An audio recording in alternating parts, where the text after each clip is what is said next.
하나님의 말씀 보겠습니다. 마태복음 7장 1절에서 6절까지 말씀입니다. 한 절씩 교독하겠습니다. 비판을 받지 아니하려거든 비판하지 말라.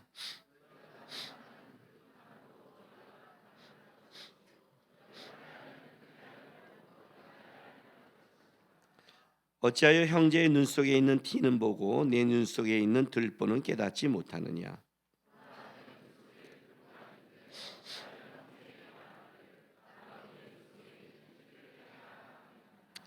외식하는 자여, 먼저 내 눈 속의 들보를 빼어라. 그 후에 밝히 보고 형제의 눈 속에서 티를 빼리라.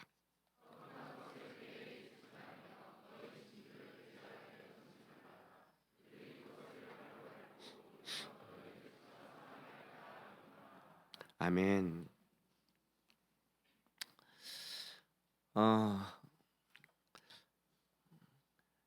이제 마태복음 7장에 들어가는 겁니다. 산상수훈의 마지막 결론을 향해 달려가고 있습니다. 팔복을 받은 자, 하나님의 나라를 본 자, 하나님의 복을 받은 자, 세상의 빛과 소금으로 부름 받은 자들, 그들의 삶은 결국 그의 나라와 그의 의를 위해 추구하게 달려가는 겁니다. 그 이제 땅의 보물이 아니라 하늘의 보물을 쌓고 하늘의 나라의 목적을 위해 달려간다고 마태복음 6장 33절에 주께서 이제 그 말씀을 가르쳤습니다. 그리고 오늘 확 뭐가 나오냐면 비판하지 마라라고 나오는 겁니다. 이 비판하지 마라라고 나오니까 우리는 이렇게 생각할 수 있습니다. 오늘 이 본문에 보면 그렇지. 너가 비판하면 너도 비판했으니까 너도 남에게 비판을 받을 수 있지. 지금 7장 1절이 그런 말씀이잖아요. 그죠? 비판하지 해야 될 말아야 될 이유가 너가 비판하면 그 헤아림으로 너도 비판받을 거야. 너가 누구를 비판해? 너도 그렇게 살 실력이 있어? 결국 너도 그렇게 비판받을 텐데 비판받지 않으면 비판하지 마라고 이해할 수 있고, 또 하나는 결국 사람이라는 것은 완전하지 않잖아. 털어서 먼지 안 나는 사람이 어디 있어? 결국은 다 문제가 있는데 비판하기 시작하면 어떻게 돼? 결국 서로 비판하다가 망할 거 아니야. 그러니까 비판하면 하지 마. 그렇게 가는 게 아니야. 라고 이거를 이제 이해하기 쉽다는 거죠. 이 말씀은 그렇게 윤리도덕적인 말씀이 아니에요. 물론 이런 의미가 있어요. 하나님의 거룩은 당연히 세상의 윤리도덕보다도 높기 때문에 그걸 포함하고는 있지만 그것이 결론으로 가는 말이 아니에요. 왜냐하면 오늘 이 7장 6절 말씀 보세요. 오늘 제 설교 본문을 보고 깜짝 놀랐죠. 제목을 보고. 그죠? 개와 돼지처럼 살지 않으려면. 본문 제목 정하는데 힘들었어요. 비판하지 마라. 거룩하게 살아라. 이렇게 좋은 표현을 쓸 수 있는데 그건 다른 본문도 그렇고 좀 아닌 것 같은데, 오늘 주님께서 이렇게 말씀하잖아요. 7장 6절에 거룩한 것을 개에게 주지 말며 너희 진주를 돼지 앞에 던지지 말라. 그들이 그것을 발로 밟고 돌이켜 너희를 찢어 상하게 할까 염려하라. 이렇게 한단 말이죠. 거룩한 것을 개에게 주지 말고 너희 진주를 돼지 앞에 던지지 마라. 여러분, 이 말이 진짜 내가 개한테 가서 거룩하게 말씀 전하고 돼지에게 여러분 좋은 진주, 돼지야 이거 내가 아끼는 진주다 하고 주라는 말씀이 아니죠. 그죠? 그래서 개와 돼지는 누구가 상징되는 겁니까? 사람이죠. 사람으로 살아가는 사람이 있지만 그 사람 중에 돼지와 개처럼 살아가는 사람이 있다라고 말하는 거잖아요. 그렇죠. 다른 말로 할게요. 거룩한 싸움을 하지 않는다면, 하늘나라의 보화, 진주, 하늘나라의 보화를 추구하지 않는다면, 그가 땅의 보물과 땅의 것만 추구한다면 그는 짐승과 다를 바 없다라고 말하는 거죠. 그 시야가. 그래서 주님께서 지금 이렇게 아주 강렬하게 얘기하는 거예요. 야, 같은 육체를 입었다고 해서 그가 보기에 너가 인간에서 인간이라고 생각하니? 하늘의 새를 봐, 공중의 새를 봐. 걔가 어떻게 살아가나? 어떤 때는 인간보다 더 잘 살아. 열심히 그날 일을 해.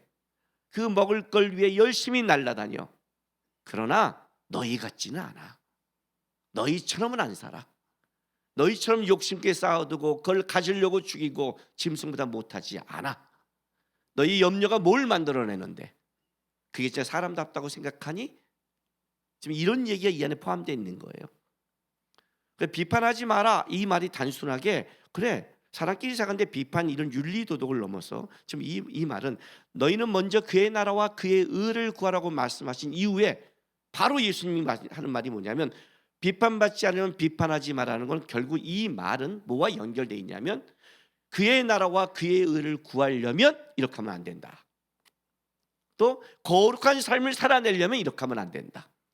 또 하늘나라의 보물을 추구하는 삶을 살아낸다면 가장 조심할 게 뭐냐?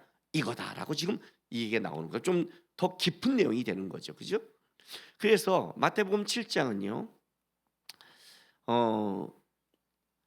이제 뭐가 나오냐면 하지 말아야 될 것과 해야 될 것, 그리고 조심해야 될 것과 애써야 될 것 네 가지가 나와요. 그 네 가지 사이에 가운데 하나 딱 중간에 끼워진 게 뭐냐면 좁은 길로 좁은 문으로 들어가라가 딱 들어가요. 그러니까 우리가 그의 나라와 그의 의를 추구하는 길은 세상에 볼 때는 좁은 문이고 좁은 길이죠. 그죠? 근데 그걸 딱 가운데 놓고 앞뒤로 이제 그의 나라와 그의 세상에는 일단 보이는 것이 더 명예롭고 가지고 더 있는 자가 힘을 쓰니까 속을 수 있잖아요. 세상에 보기에는 넓은 길이 더 세상 길이 더 우리에게 인정받는 길이니까 이 길을 얘기하기 전에 앞뒤로 뭘 얘기하냐면 하지 말아야 될 것 비판하지 마라. 열심히 해야 될 것 뭐예요? 찾으라 구하라 두드리라 여러분이 좋아하는 거 뭐예요? 우리가 말하는 마태복음 7장 12절 신약의 황금률 대접받고 싶은 대로 대접하라. 이제 그건 다음 장이겠죠. 그죠? 하지 말아야 될 것 비판하지 마라. 해야 될 것 대접해라. 그리고 좁은 문이라고 또 뭐라 해요? 조심해야 될 것 거짓 선지자를 조심해라. 거짓 선지자를 조심하라. 그리고 애써야 될 것 반석 위에 집을 지어라. 요걸로 이제 7장이 마무리돼요. 그러니까 그의 나라와 그의 의를 달려가기 위해서 애쓰려고 살아가는 사람들은 첫째 가장 조심할 게 뭐냐면 비판하지 마라. 비판을 조심해야 되고 애써야 될 거는 대접받고 싶은 대로 대접하는 걸 해야 되고 그리고 거짓 선지자를 조심해야 되고 그리고 예수님 앞에 반석 위에 집을 지려고 애쓴다면 너는 그의 나라와 그의 의를 구할 것이다 라고 지금 마무리가 들어가는 거란 말이죠. 그 첫 번째가 오늘 뭐예요? 하지 말아야 될 것 비판하지 말라는 거예요. 자, 그러면 비판이란 게 뭘까요? 비판한 이 7장 1절 비판을 받지 아니하는 비판하지 마라. 비판하다 판단하다 그리고 결정하다 그리고 선택하다 정죄하다 뜻이 있어요. 정죄하다 여러 가지 뜻이 있죠. 여기는 비판하다라는 뜻을 갖고 왔어요. 그러나 현재 여기서 말하는 본문 마태복음 7장 1절에서 말하는 가장 가까운 의미는 판단이에요. 판단. 너희가 판단받지 않으려면 판단하지 마라. 이 의미가 가장 더 가까운 의미란 말이죠. 판단하다. 왜 판단하지 말랬을까요? 일단 판단은 사람의 목이 아닙니다. 이건 재판장을 얘기하는 겁니다. 우리는 우리 인생을 살아갑니다. 그렇죠? 각자 살아갑니다. 자기의 가치관을 가지고 자기 인생에 중요하다는 생각을 여기고 열심히 살아갑니다. 그러나 우리 인생이 끝난 다음에 주님 앞에 섰을 때 우리는 의로우신 재판장 앞에 섭니다. 그리고 의로우신 재판장이 우리가 살아온 인생을 다 판단하실 겁니다. 이건 판단자인 겁니다. 일단은 가장 중요한 것은 우리는 재판장이 아닙니다. 여러분 재판장이 아닌 사람이 재판한 게 얼마나 우습겠어요. 여러분 살다 보면 우리 가끔 세상에서도 재판을 받게 됩니다. 근데 재판을 받게 되면 재미있는 게 있어요. 내가 생각하는 상식에서 옳고 그름과 법률적인 옳고 그름이 다르더라고요. 그래서 우리가 깜짝 놀라요. 이게 말이 돼? 이게 말이 안 되잖아. 나쁜 놈인데 이렇게 했잖아. 그렇게 말하는 것과 법률적인 판단은 달라요. 그래서 우리가 돈 쓰고 변호사 쓰는 거 아니에요. 그죠? 이 법률적 판단을 모르니까 상식이 아니니까. 하늘나라도 똑같아요. 이제 마태복음 7장 가면 울지요. 내가 주의 이름으로 귀신을 쫓았고 주의 이름으로 많은 권능을 행했습니다 라고 자기의 상식을 얘기했는데, 법률적 하늘나라의 법률적 판단은 불법을 행한 자였어요. 다르다고요. 법률 공부해야 되잖아요. 여기에 맞아야 되잖아요. 그렇죠? 이게 다른 거란 말이에요. 그러면 판단이라는 거는 우리의 목이 아니라 재판장의 목이죠. 여러분이 재판을 지금 받고 있는데 여러분 옆에 있는 친구가 그건 아니야, 괜찮아, 그러면 안심이 되세요? 요만큼은 위로가 될 거예요. 내 편이 있지만. 그러나 불안하지 않아요? 왜? 얘가 재판장이 아니니까. 그러나 재판장이 무죄입니다 하면 어떻게 되는 거예요? 끝나는 거잖아요. 그러니까 분명한 건 이걸 이렇게 말하는 거예요. 너희는 판단자가 아니다. 판단자가 아닌 판단이 얼마나 위험한 판단인 줄 아니? 라는 게 일단 들어가고 있는 거예요. 그래서 판단받지 않으면 판단하지 마라. 너희는 판단자가 아니다 라고 시작하면서, 자 보세요. 7장 3절부터 4절이 아주 재밌어요. 읽어보면, 어찌하여 형제의 눈 속에 있는 티는 보고 내 눈 속에 있는 들보를 깨닫지 못하느냐. 보라, 내 눈 속에 들보가 있는데 어찌하여 형제에게 말하기를 나로 내 눈 속에 있는 티를 빼게 하라 하겠느냐. 이제 이렇게 나가요. 그럼 이러는 거죠. 내가 너 비판하면 내 속엔 들보고 넌 티죠. 그죠? 그럼 네가 나 비판하면 너는 들보고 난 티죠. 그럼 어떤 놈이 들보고 어떤 놈이 티예요? 다 티인데 지적한 놈이 별한 거 들보가 되나요? 한 가지 분명한 건 이렇게 말하는 거죠. 너가 누구를 지적할 때 네가 보이는 걔의 잘못보다 너의 잘못이 더 크다라고 얘기하죠. 그럼 이제 이걸 받아줄 수 있어요? 나는 그래도 정의롭고 공의롭고 거짓말 안 하고 잘 살아왔는데, 내가 진짜 이 땅을 살아가는 실제적인 삶 속에서 저 사람은 거짓말을 쳤고 사기를 치고 그리고 실제로 나쁜 짓을 해서 하지 말라고 얘기했는데, 그러면 그 사람을 하지 말라고 하면 나는 들본가? 그러면 받기 싫어서 잘못된 거를 넘어간가? 저 사람이 교회 문제를 익히고 사회 문제를 익히는 거를 그러면 판단도 하지 말고 그냥 놔둬야 되나? 내가 판단하는 순간 난 나쁜 놈이 되니까? 이런 뜻이에요. 참 어려운 말이죠. 실제로 적용하기에는. 우리가 은혜를 적용할 때 잘못 적용한 게 있어요. 어떤 교회 일을 하거나 어떤 사회를 할 때 어떤 거를 딱 지적하면 야, 은혜롭게 넘어가자 그래요. 그 은혜는 대충 넘어가자는 말이 아닙니다. 하나님은 어떤 일도 대충 넘어가지 않습니다. 그게 십자가입니다. 우리의 죄의 문제를 대충 넘어가지 않는다. 내 사랑하는 아들을 죽여서라도 이 문제를 공의롭고 정의롭게 하고 넘어간다. 그 은혜는 가장 공의롭고 정의롭게 해야 되는 거예요. 마찬가지예요. 우리가 여기서 판단하지 마라, 비판하지 마라 그러니까 어떤 문제를 잘못을 넘어가라, 그냥 대충 넘어가라, 말하면 안 된다. 그게 은혜고 그게 하나님의 공의를 이루는 방법이 아니라는 거죠. 그의 나라와 그의 의가 아니에요. 그의 의라는 거죠. 의. 하나님의 나라 의를 이루는 방법을 얘기하고 있는 거예요. 그러면 왜 하나님의 나라의 의에 있어서 우리의 비판이 위험한가를 얘기하는 거예요. 자, 누가복음 6장 보세요. 누가복음 6장 36절에서 37절.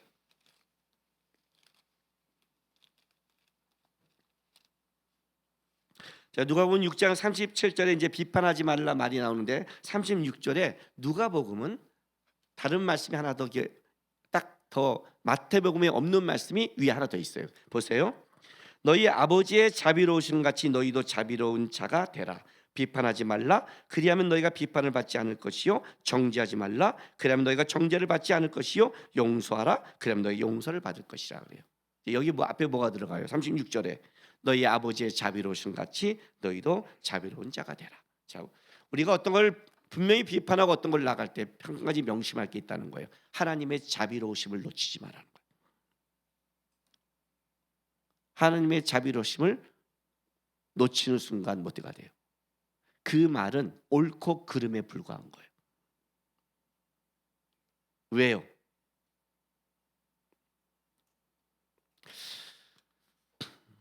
한번 우리 교육자실에서 목사들끼리 이제 막 장난치고 있었어요.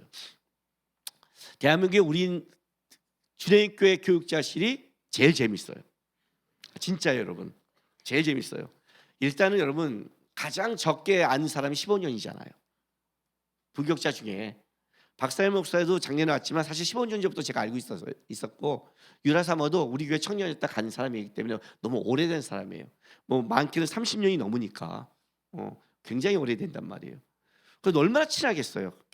이 사석에선 형님 동생 정도 되니까 너무너무 우리는 재밌고 친한 거예요. 대한민국에 이런 교육자는 없어요. 그러다 보니까 뭐가 있냐면 너무 친한 게 가끔 어떻게 돼요? 예, 선을 넘잖아요. 정신이 없잖아요. 이게 교육자인지 한 가지 분명한 거는 유튜브를 찍으면 우리는 1박 2일보다 더 조회수가 잘 나올 자신은 있어요. 여러분 신학생들은요 연예인들도 약간 핀이 나가지만 신학생도 핀이 나가요. 그런 자를 하나님이 부르거든요. 제정신으로 얘기를 못 가니까. 그래서 이제 선교사는 더 완전히 나간 사람은 선교로 보내고요. 그러니까 핀이 나간 사람은 선교로 보내고 이제 나갈랑 말랑한 사람이 목회를 하는 거예요. 정신이 돌아와야 가끔 여러분을 상담하니까 이제 하는 너무너무 이제 재밌는 거예요. 막 장난치고 막 하길래 한번 제가 이제 우리 교육자 중에 가장 거짓말을 하지 못한 사람이 김정한 목사입니다. 5년 전에는 거짓말을 아예 못하는 사람이 김정한 목사인데 5년 지났더니 가장 못하는 사람 약간 이제 거짓말을 할 줄 알게 됐죠. 융통성이 생기기 시작했어요. 성화되기 시작했고 그래도 여전히 90% 이상을 거짓말을 못해요. 그래서 이제 제가 이따가 물어봤습니다. 이게 막 정신을 못 차려. 이것들이 내가 앞에 있는 이 부교육자들이 이게 지금 정상이가 아닌가 내가 헷갈려서 정직한 우리 김정한테 물었습니다. 정한아, 네, 이름 써왔어요. 야, 너 시온이가 정상이라고 생각하냐? 황시원 목사입니다. 그랬더니 정상에 그래도 가깝죠. 저쪽에 이거는 이제 옆에 앉아 있느라 김정은 목사 책상 저쪽에 앉아 있는 거예요. 저쪽에 목소리만 들리는 거예요. 하늘의 목사처럼 정상에 가깝죠. 이렇게. 그래? 야, 김승원은 정상에서 멀죠. 여러분 김승원 목사 가장 정상에서 멉니다. 오늘 예배 인도하니까 정상 같죠? 아니요, 굉장히 먼 사람입니다. 박사무엘 목사는 정상에 가까운 쪽에 속하죠. 그래? 정다윗 전도사는 새로운 정상과 아닌 거의 가운데죠. 그게 뭔지를 모르겠어요 아직도요. 정상. 그래? 야, 김혜선 전도사는 정상이죠. 가장 김혜선 전도사는 왜냐 김혜선 전도사는 절대 농담을 안 하거든요. 농담에 절대 안 껴요. 농담을 할 때 하찮게 쳐다보니까 저게 정상이구나 생각한 거예요. 이번에 새로운 권슬기 전도사는 했더니 권슬기 전도사를 딱 쳐다보면서 뭐라냐면 새로 왔잖아요. 근데 좀 사귀어 보니까 지가 보니까 아닌 것 같은 거 있는 거야. 그러니까 눈빛으로 죽여버렸어요. 아, 됐어, 너 눈빛으로 말했어 하고 판단했어요. 나는 저한테 이렇게 말해요. 사회성을 알아요. 약간 거짓말하죠. 목사님이야 그래요. 그리고 나서 우리가 이렇게 물었어요. 야, 여기서 제일 무서운 게 뭔지 아니? 뭐예요? 김정한이 가장 정상이 아닌 놈인 거지. 그리고 우리가 정상이 아닌 놈한테 다 물었다는 게 어떻게 되는 거야? 이게 가장 무서운 거야. 여러분이 판단하는 여러분이 판단이 정상이냐고 생각하십니까? 우리가 어떤 걸 판단하면 그 판단자가 옳아야 되잖아요. 만약에 재판을 하는데 재판장이 미친놈이라면 그 재판이 어떻게 가겠습니까? 그 재판이 정상으로 이루어진다고 생각하시겠습니까? 그 재판 자체가 망해지는 거 아니에요? 우리가 어떤 걸 판단한다. 네가 과연 판단할 정상적인 자격을 가지고 있니?부터 시작하는 거예요. 왜 하나님 우리로 판단하지 말라, 비판하지 말라 보면 너가 보기엔 그게 옳을 수 있어. 네가 보기에는 그걸 바른 것 같아. 너 입장에서는. 그러나 너는 어떻게 인생을 살아가니? 넌 내가 준 시간과 공간에 살아가잖아. 너는 거기서밖에 못 배웠잖아. 네가 어떻게 인생의 깊이를 알고 넓이를 아니? 네의 판단이 어떻게 옳다고 말할 수 있니? 너가 정상이라고 생각하니? 여러분 돌이켜보세요. 여러분 정상이세요? 제가요 청년 때 교사였어요. 아이들을 12년을 가르쳤어요. 중간에 이제 힘들 때도 있었고 하나님이 안 계신다고 생각해서 담배도 배웠고 그런 적이 있어요. 저도 담배를 핀 적이 있었어요. 근데 담배를 펴도 저는 딱 원칙이 하나 있어요. 우리 아버님이 고등학교를 딱 졸업하고 나오니까 우리 아버님은 그때 예수님을 안 믿으니까 딱 저를 부르더니 담배 한 걸을 딱 사주셨어요. 너도 이제 성인이 됐으니 담배를 피게 될 거다. 어른 앞에서는 피지 마라 하고 사주셨어요. 물론 그때는 이제 제가 믿음이 뜨거우니까 아버님도 담배 안 피하고 이제 그때는 버렸죠. 나중에 이제 환란 맞고 나서 A씨하고 하나님 앞에 도전한다고 폈는데, 그래서 담배 필 때 그 아버님이 해주신 말씀, 어른 앞에서 피지 마라 해서 가장 큰 어른이 되시는 우리 교회, 하나님의 교회 올 때는 1km 밖에서는 안 폈어요. 내 나도 우리 아이들이 또 볼까 봐, 교회들이 보면 안 되니까. 그런데 우리 교회, 내가 어디 가는데 바로 교회 옆 근처에서 저기서 내 후배 하나가 담배를 피고 딱 내려오는데, 얘가 교사거든요. 5, 6학년 선생님, 교회 학교. 근데 피고 내려오면 어떻게 돼요? 아이들이 보면 담배가 피냐 죄냐 아니냐 할 때에서 아이들을 가르칠 책임이 있잖아요. 내가 저 새끼가 죽으려고 미쳤나? 너 죽었어. 넌 무서운 선배였군요. 넌 죽었다 오늘 이 새끼하고 딱 가려고 하는데 하나님이 배랑한 저한테 딱 말씀하시는 거예요. 남구가 만약에 내가 인생을 내가 죄를 끌어가는 과정 속에 제가 지금 현재 있는 시점이 가장 어렵고 고난스러운 과정을 겪고 있어서 저렇게 하고 있다면, 너는 그 시점을 딱 잘라서 죄를 죽이는 것이 그 판단이 옳은 판단이냐 틀린 판단이냐 이렇게 묻는 거예요. 너는 제 미래를 아니? 내가 제일 지금 어떻게 마음을 여기는 것도 알고 내가 제일 어떻게 만들어가는 인생의 과정을 알고 있니? 모르죠. 그럼 너의 현재 판단은 잘못된 거지. 기도해야지. 기도해야지. 내가 자비롭고 내가 제일 불쌍히 여기고 기도하는 것처럼 너도 해야 될 거 아니야. 너가 어떻게 거기에 의로운 판단관이래. 그래서 그냥 걔를 못 죽였어요. 그렇죠, 하나님. 제가 어떤 걸 판단할 때 이게 굉장히 중요해요. 과연 내 시야와 내 시점에서 하는 판단이 옳은 것인가? 욥기 38장 보세요. 욥은 성경에 볼 때 고난을 얘기할 때 두 가지를 얘기해요. 구약은 두 가지 사관이 있다고 말합니다. 하나는 신명기 사관이 있고 하나는 욥기입니다. 무슨 말이냐면 신명기 사관이 이거예요. 하나님이 말씀을 율법을 주시고 뭐라고 그래요? 너가 이 말을 지키면 내가 복을 줄 것이고 네가 이 말을 지키지 않으면 내가 벌을 줄 거다. 하나는 뭐예요? 하나님의 말씀을 지킨 자는 복을 받고 말씀을 지키지 않는 자는 벌을 받는다가 하나의 구약의 큰 기둥이에요. 그러나 욥은 뭐냐면 하나님이 인정한 누구보다 의로운 사람이었습니다. 누구보다 의로운 사람이 왜 고난을 받나? 말씀을 지키고 노력하고 살아가는 사람도 왜 이런 연단을 받나가 또 하나의 기둥처럼 있습니다. 환난을 당한다고 해서 다 벌 받은 것이 아니고 환난을 당한다고 해서 다 하나님의 말씀을 떠난 게 아니다. 더 거룩한 게 있다. 하나님이 그에게 더 의롭게 만들고 싶고 더 예수를 닮게 하고 싶고 더 명예롭게 만들고 싶은 또 하나의 연단이 있다가 욥기입니다. 그래서 욥은 시작부터 하나님이 사단에게 이런 자가 없다라고 인정하고 시작한 겁니다. 그래서 욥이 어려웠어요. 왜 어려워요? 돌아보는 거예요. 내가 왜 환난을 당하지? 내가 왜 고쳐야 되지? 내가 뭐가 문제지를 찾아보는데 인간적인 관점에서 안 나타나는 거예요. 왜? 생일 끝나면 예배 드렸거든요. 자식이 생일 드려도 생일 속에 마음을 빠질까 봐 하나님께 예배했던, 그렇게 하나님을 섬겼는데 그럼 어떻게 더 섬겨야 돼? 이거예요. 욥의 세 친구도 와서 뭐라고 말해요? 너 생각해봐. 놓친 잘못이 있을 거야 라고 했는데 아니었잖아요. 그 욥이 어려워요. 어려운데 어쨌든 힘드니까 태어난 날도 원망하고 하나님을 이제 원망하기 시작했죠. 그리고 이제 하나님이 38장에 나타나요. 이렇게 말씀하세요. 자, 나 그걸 설명해 주는 거예요. 너가 받는 연단을 38장 1절부터 내 11절만 쫙 읽게 들어보세요. 그때 여호와께서 폭풍 가운데서 욥에게 말씀을 이르시되 무지한 말로 생각을 어둡게 한 자가 누구냐? 너는 대장부처럼 허리를 묶고 내가 내게 묻는 것을 대답할지라. 자, 지금 환난에 쪄들었는데 주님이 이렇게 말해요. 야, 무지한 말로 생각을 어둡게 하는 자가 누구야? 너 지금 그렇게 살았다고 나한테 옳다고 지금 대드는 거야? 야, 삐지지 말고 대장부처럼 허리 꽉 묶고 단단하게 서서 내 앞에서 대답해봐 그래. 혹시 요즘 살다가 하나님 앞에 빚진 사람 있으면 허리띠 꽉 묶고 지 생각에 빠지지 말고 하나님 앞에 지금 서서 들어보세요. 하나님 뭐라고 말하나?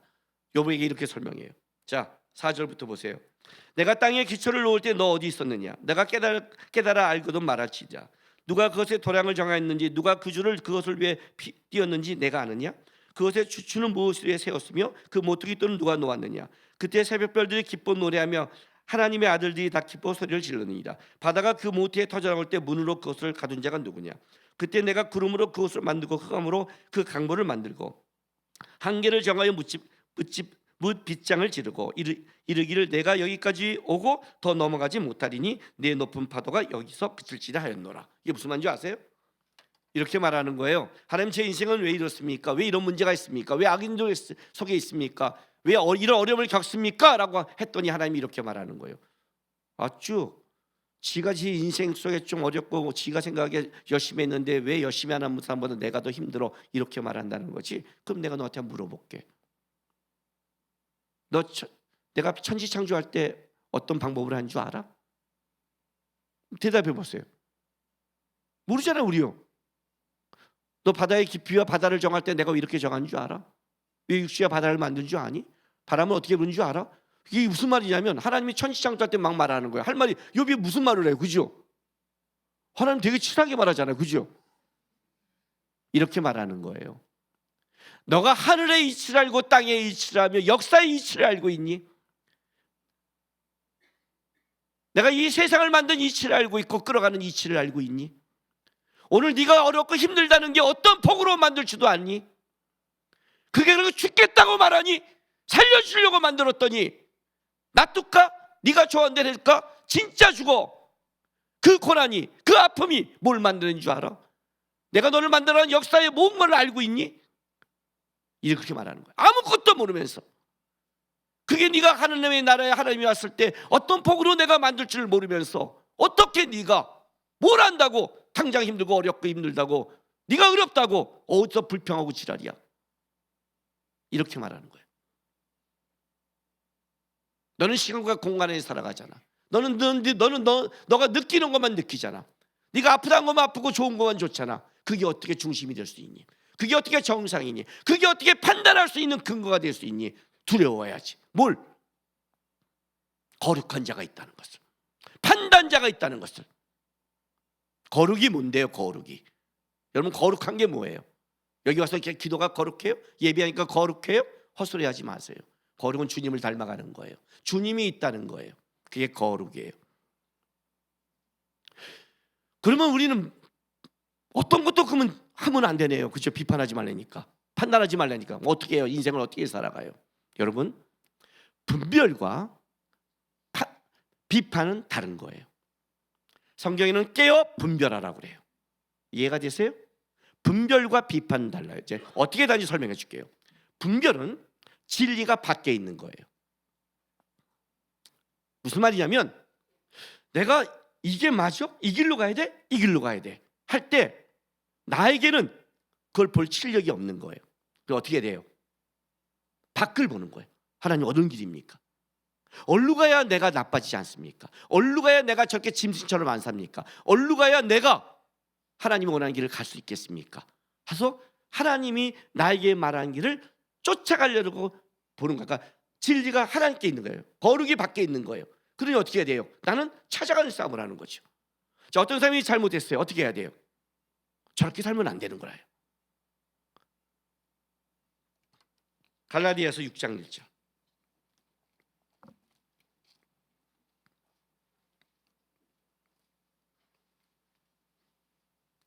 형제들아, 사람이 만일 무슨 범죄한 일이 드러나고는 신령한 너희는 온유한 심령으로, 온유한 심령이 뭐예요? 아까 자비한 하나님의 마음으로 그런 자를 바로 잡고 너 자신을 살펴봐 너도 시험을 받을까 두려워하라. 이해가 돼요? 두려운 거예요. 두려운 거예요. 나도 저렇게 될까 봐, 나도 무너질까 봐, 내 안에 진리가 없고 내가 정상이 아니라는 걸 깨닫는 거예요. 그래서 어떻게 돼요? 두려우니까 저렇게 가지 말자고 피하고 바른 길을 찾아가고, 자로 가면 우러나 치우치지 않고 하나님을 쫓아가려고 노력하는 것. 그래서 분별은 찾아가는 거예요. 거룩을 찾아가는 거예요. 비판은 진리가 밖에 있는 게 아니라 내 안에 있는 거예요. 내가 판단자인 거예요. 내가 아니야, 기야, 넌 잘못됐어, 이렇게 가야 돼를 내가 말하는 거예요. 완전히 달라요. 그래서 분별하는 자는 뭐냐면 두려워요. 왜? 내가 잘못 갈까 봐, 내가 잘못 살까 봐, 내가 잘못 인생길을 걸어갈까 봐, 거룩한 나라의 의가 아니라 땅의 보물을 쫓아갈까 봐. 그래서 그들은 기도하고 과신하지 않고 자기도 저렇게 될까 봐 떨면서 어떻게 돼요? 하나님을 향해 집중해 나가는 거예요. 분별은 하나님의 집중이에요. 그래서 어떤 문제가 터졌을 때 그들은 하나님께 묻고 하나님 앞에 그를 나가며 저렇게 살지 않으려고 애쓰며 하나님이 원하는 삶을 살려고 뛰어가요. 이게 분별하지 않은 삶이에요. 비판하는 자는 그렇지 않아요. 그거는 그 중심 속에서 자기가 판단하고 잘못을 얘기하고 이렇게 돼요. 자기가 하나님이 되는 거예요. 완전히 다른 길이에요. 그 비판하기 시작하면 어떤 일이 벌어지는 줄 아세요? 7장 마태복음 10장 6절 다시 한번 가보세요. 거룩한 것을 계획해 주지 말며 너희 진주를 돼지 앞에 던지지 말라. 그들이 그것을 발로 밟고 돌이켜 너희를 찢어 상하게 할까 염려하리라. 자, 내가 판단자냐 분별하는 자를 받는 기준은 이거예요. 내가 비판자가 되고 판단자가 되는 순간 뭐가 되는 거예요? 하나님이 떠나는 거죠. 이 사람의 마음은 어떤 일이 벌어지냐면 자기가 판단자가이기 때문에 하나님의 자비하심의 마음이 사라지고 그의 중심으로 모든 것을 판단하기 시작하기 시작해요. 결국 땅의 열매를 추구하는 자들이에요. 왜? 자기가 중심이니까. 자기가 중심이니까. 그래서 이 사람 옆에 가면 어떤 일이 벌어지느냐? 거룩이 만들어지지 않아요. 다른 말로 할게요. 본능에 따라가는 거예요. 개와 동물이 돼지가 본능에 따라가지 이 사람은 자기가 붙잡고 있는 것을 따라가게 돼 있어요. 잠언 1장 7절 말씀.